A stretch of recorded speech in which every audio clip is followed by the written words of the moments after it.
Hello everyone, कैसे हैं आप सब। आई होप ठीक होंगे और अपने एग्ज़ाम की तैयारी बहुत अच्छे से कर रहे होंगे।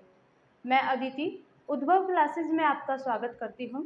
फ्रेंड्स, आज की जो वीडियो है वो बहुत ही ख़ास है। आज से हम हिस्ट्री की क्लासेस लेके आए हैं, जिसमें आपको हिस्ट्री से रिलेटेड हर एक फैक्ट, हर एक नोट्स, हर एक टॉपिक मिलेगा, जहाँ से आप किसी भी एग्ज़ाम की तैयारी कर रहे हो उस एग्ज़ाम को इजीली क्रैक कर सके। तो सबसे पहले हम लोग हिस्ट्री से ही स्टार्ट करेंगे कि हिस्ट्री वर्ड की डेफिनेशन क्या है, ये सारी चीज़ें।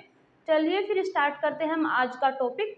आज के टॉपिक को स्टार्ट करने से पहले अगर आप मेरे चैनल पर नए हैं तो प्लीज़ सब्सक्राइब कर देना, और अगर आपको वीडियो पसंद आए तो लाइक कर देना।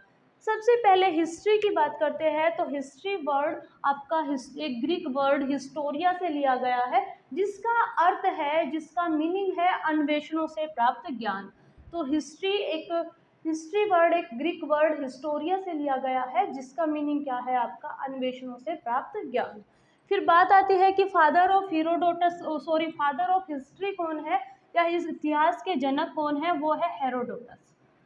एक और क्वेश्चन आपसे पूछा जाता है कई बार कि भारतीय पुरातत्व सर्वेक्षण के जनक किसको माना जाता है, तो इसके जनक माना जाता है अलेक्जेंडर कनिंघम को। ये क्वेश्चन आप लोगों से एग्जाम में बार बार पूछा जाता है कि इतिहास के जनक कौन है और भारतीय पुरातत्व सर्वेक्षण के जनक कौन है। फिर बात करते हैं कि इतिहास का विभाजन, इतिहास को 3 कैटेगरी में डिवाइड किया गया है, प्राक ऐतिहासिक, आधे ऐतिहासिक और ऐतिहासिक। सबसे पहले हम प्राक ऐतिहासिक के बारे में बात कर लेते हैं। तो प्राक ऐतिहासिक मतलब, प्राक का मतलब क्या होता है, प्राचीन। तो प्राचीन इतिहास में सबसे मेन बात क्या थी कि कोई भी लिखित अवशेष नहीं था, इसमें कोई भी लिखित अवशेष नहीं मिला। इन लोगों को अक्षर व लिपि का ज्ञान नहीं था, इन लोगों को अक्षर व लिपि का ज्ञान नहीं था। जब इस यहाँ से कोई भी लिखित अवशेष नहीं मिला, कोई अक्षर या लिपि का ज्ञान नहीं था, तो फिर इस टाइम पीरियड का पता कैसे चला कि ये यहाँ पर ये सारी चीज़ें थी। तो उन लोगों के जो औजार थे, उन लोगों की यूज की हुई वस्तुएं थी, उन लोग चीज़ों से क्या किया गया, अंदाज़ा लगाया गया, अनुमान लगाया गया कि उस काल में ऐसा ऐसा होता था। फिर बात आती है कि इस प्राक ऐतिहासिक में कौन सा काल आता है, तो इसमें आपका आता है पाषाण काल। फिर बात कर लेते हैं आद्य ऐतिहासिक की। तो आद्य ऐतिहासिक में लिखित अवशेष तो मिला, किंतु उसे पढ़ा नहीं गया। क्यों पढ़ा नहीं गया? क्योंकि जो आद्य ऐतिहासिक था, आद्य ऐतिहासिक में जो लिपि थी वो भाव चित्रात्मक थी, मतलब डायग्राम बना दिए गए थे और कुछ सिंबल बना दिए गए थे। उन्हीं से क्या किया जाता था, वो एक लिपि थी उनकी लिखने की, वो उसमें वो लोग उसी सिंबल की हेल्प से लिखते थे, जिसको आज तक भी पढ़ा नहीं गया है। उसके बाद इसमें जब इसमें पढ़ा नहीं गया तो क्या वहाँ से जो अवशेष मिले हैं, जो वहाँ के मकान मिले हैं, या और भी जो उनके मर्दभांड बर्तन वगैरह, उनकी कब्र वगैरह जो भी मिली है, उसी की हेल्प से क्या है, आप लोगों ने ये अंदाज़ा लगा लिया, हम लोगों ने ये अंदाज़ा लगा लिया कि यहाँ पे क्या है, ऐसे ऐसे ये लोग रहते थे। उसके बाद इसका एग्जाम्पल है सिंधु घाटी सभ्यता या हड़प्पा सभ्यता। फिर बात करते हैं ऐतिहासिक की। तो ऐतिहासिक में लिखित अवशेष भी मिले हैं, और साथ के साथ इन लोगों को लिपि तथा अक्षर का ज्ञान भी था, और इन्हें पढ़ा भी गया है। ऐतिहासिक काल में क्या है, लिपि भी थी, अक्षर का ज्ञान भी था, और लिखित अवशेष भी मिले हैं, लेख भी मिले हैं, और इनको पढ़ा भी गया है। इसका एग्जाम्पल क्या है, इसमें क्या है, वैदिक काल और महाजनपद काल से लेकर अब तक का जितना भी टाइम पीरियड है वो आपका ऐतिहासिक काल के अंदर आता है। अब बात कर लेते हैं प्राग ऐतिहासिक काल की या पाषाण काल की। अभी हम लोगों ने पहले इतिहास का डिवीजन पढ़ा, उसके बाद हम पढ़ रहे हैं प्राग ऐतिहासिक काल या पाषाण काल। तो सबसे पहले पाषाण काल में की बात की जाए तो भारत में पाषाण काल की सर्वप्रथम खोज 1836 में 1836 में की गई थी। किसने की थी? ब्रूस ने की थी। रॉबर्ट ब्रूस ने इस खोज के दौरान भूवैज्ञानिक एक रॉबर्ट ब्रूस थे, उन्होंने मद्रास के पल्लवपुरम नामक स्थान से प्रथम पुरापाषाण कालीन उपकरण प्राप्त किया था। देखिए, ध्यान दीजिएगा आप लोग, क्या कहा गया है कि भारत में सबसे पहले पुरापाषाण काल की खोज की गई थी। जब वे लोग खुदाई कर रहे थे तो उस टाइम एक भूवैज्ञानिक थे, रॉबर्ट ब्रूस। उन्होंने 1836 में सबसे पहले मद्रास के पल्लवपुरम से प्रथम पुरापाषाण काल का जो सबसे पहला उपकरण था वह प्राप्त किया था। अब पाषाण काल की बात कर लेते हैं। तो पाषाण काल को 3 भागों में बांटा गया है: पुरापाषाण काल, मध्य पाषाण काल और नवपाषाण काल। सबसे पहले हम पुरापाषाण काल की बात करते हैं। तो पुरापाषाण काल का जो विकास था, पुरापाषाण काल का विकास प्लास्टोसीन युग से हुआ है। ऐसा माना जाता है कि पुरापाषाण काल का जो विकास हुआ था वो प्लास्टोसीन युग से हुआ है। इनकी जीविका का मुख्य आधार जो था वो था आखेट, शिकार करना। ये लोग शिकार करते थे और शिकार करके संग्रह करते थे। आखेट व संग्रह मतलब भोजन को क्या करते थे, शिकार करके इकट्ठा करके रखते थे। उसके बाद ये लोग क्या थे, शिकारी थे, मांसाहारी थे, क्योंकि इनके पास इन लोगों को नॉलेज नहीं थी कि कैसे कैसे फसल उगाई जाती है, क्या किया जाता है। तो ये चीजें थी कि इनका पहला जीविका का मुख्य आधार क्या था, आखेट था।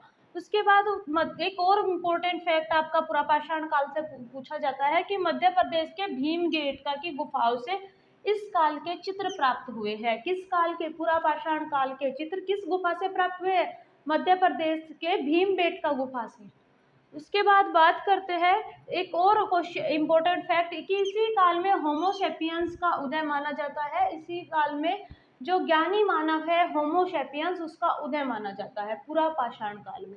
बात कर लेते हैं मध्य पाषाण काल की। तो मध्य पाषाण काल में, इस काल में पशुपालन के सबसे प्राचीन साक्ष्य मिले हैं। पहले वो लोग क्या थे, जानवरों को मारते थे, खा जाते थे। उन लोगों को पशुपालन का ज्ञान नहीं था। लेकिन मध्य पाषाण काल तक आते आते उन लोगों को पशुपालन का ज्ञान हो गया था कि पशुओं को पाला जाता है और उनको इस तरीके से यूज किया जा सकता है। तो मध्य पाषाण काल से पशुपालन के सबसे प्राचीन साक्ष्य प्राप्त किए हुए हैं। कहाँ से? मध्य प्रदेश के आदमगढ़ से और मध्य प्रदेश के आदमगढ़ से और राजस्थान के बागौर स्थान से क्या है, यहाँ से पशुपालन के साक्ष्य आपको प्राप्त हुए हैं। उसके बाद अगली बात आती है कि उत्तर प्रदेश के सरायनहार और महादहा से मध्य पाषाण काल के जो मध्य पाषाण काल का मानव था उसके अस्थि पंजर के साक्ष्य मिले हैं। और यह अस्थि पंजर के साक्ष्य भारत में कंकाल का सबसे प्रथम साक्ष्य माना जाता है। आप लोगों से क्वेश्चन ये है पूछा जाएगा कि भारत में मानव कंकाल का सबसे पहला साक्ष्य कहाँ से प्राप्त हुआ, या सबसे पहला मानव कंकाल कहाँ से प्राप्त हुआ? तो उत्तर प्रदेश के सरायनहार और महादहा से आपको क्या है, पाषाण काल का भी पूछा जा सकता है और मध्य पाषाण का भी। भारत का सबसे पहला मानव कंकाल का साक्ष्य प्राप्त हुआ है। पुरापाषाण काल और मध्य पाषाण काल के बाद अब बात कर लेते हैं नवपाषाण काल की।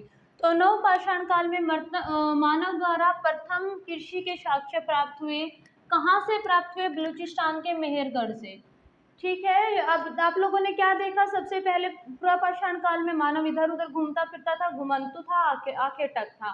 फिर आपने देखा कि मध्य पाषाण काल में वो पशुपालन करने लगा और नवपाषाण काल में उसे कृषि का ज्ञान हो गया। और प्रथम कृषि के साक्ष्य आपको कहाँ से मिले? प्रथम कृषि के साक्ष्य आपको बलूचिस्तान के, पाकिस्तान के मेहरगढ़ से मिले।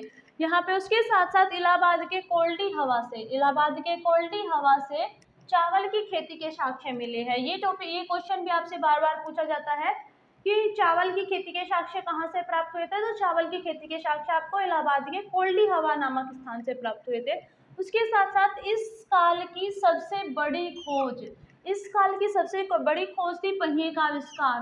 पहिए जो इस काल का मानव था, नवपाषाण काल का मानव था, उसने पहिए का आविष्कार किया था, जिससे उसको क्या हुआ, उसको अपने सामान को इधर से उधर ले जाने में और एक स्थान से दूसरे स्थान तक जाने में बहुत मदद मिली या बहुत आसानी हुई। उसके बाद आता है कि सर्वप्रथम आग का आविष्कार भी इसी काल में हुआ था। तो यहाँ नवपाषाण काल में आपने देखा कि 3 मुख्य आविष्कार इन लोगों ने किए थे। सबसे पहला कृषि का आविष्कार इन लोगों ने किया, दूसरा आपका पहिए का आविष्कार इन लोगों ने किया, तीसरा आपका आग का आविष्कार इन्होंने किया। अब बात कर लेते हैं कि पाषाण काल की कुछ प्रमुख बस्तियां थी उन प्रमुख बस्तियों से रिलेटेड आपसे क्वेश्चन पूछे जाते हैं। तो एक आपकी बस्ती थी, क्योंकि ये लोग क्या है, अब इन लोगों ने जब कृषि का ज्ञान कर इनको हो गया था, तो ये उस जगह पर रहने लगे थे जहाँ से इनको फसल मिलती थी। तो ये लोग क्या है, बस्तियां बनाकर रहने लगे थे, घर बनाकर रहने लगे थे। तो सबसे पहली है आपकी मेहरगढ़। मेहरगढ़ कहाँ है आपकी? बलूचिस्तान, पाकिस्तान में। और इस बस्ती को गेहूं का कटोरा कहा जाता है। क्यों? क्योंकि यहाँ पे ये लोग सबसे पहले कृषि के साक्ष्य यहीं से प्राप्त हुए हैं। उसके बाद भारतीय उपमहाद्वीप में प्राचीनतम कृषि के साक्ष्य आपके कहाँ से प्राप्त हुए? मेहरगढ़, बलूचिस्तान से। इनकी मुख्य फसल क्या थी? गेहूं, जौ और खजूर। कई बार आपसे इनके मुख्य व्यवसाय को भी पूछ ले जाता है मेहरगढ़ वाले को, तो इनका मुख्य व्यवसाय था कृषि। अब दूसरी आपकी जो बस्ती थी, दूसरा आपका बस्ती थी बुर्ज होम, ये कश्मीर में है। इनका उत्खनन पीके शर्मा पीटरसन ने किया था और यहाँ से गर्त आवास के साक्ष्य प्राप्त हुए। गर्त आवास क्या होता है?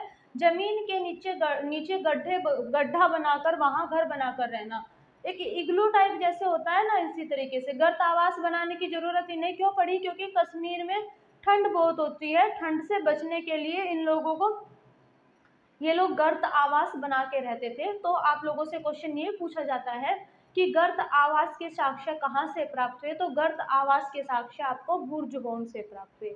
एक और चीज आप लोगों से पूछी जाती है कि मनुष्य के साथ पालतू कुत्ते को दफनाने के साक्ष्य भी आपको कहाँ से प्राप्त हुए? मनुष्य के साथ पालतू कुत्ते को दफनाने के साक्ष्य भी आपको बुर्ज होम से प्राप्त हुए।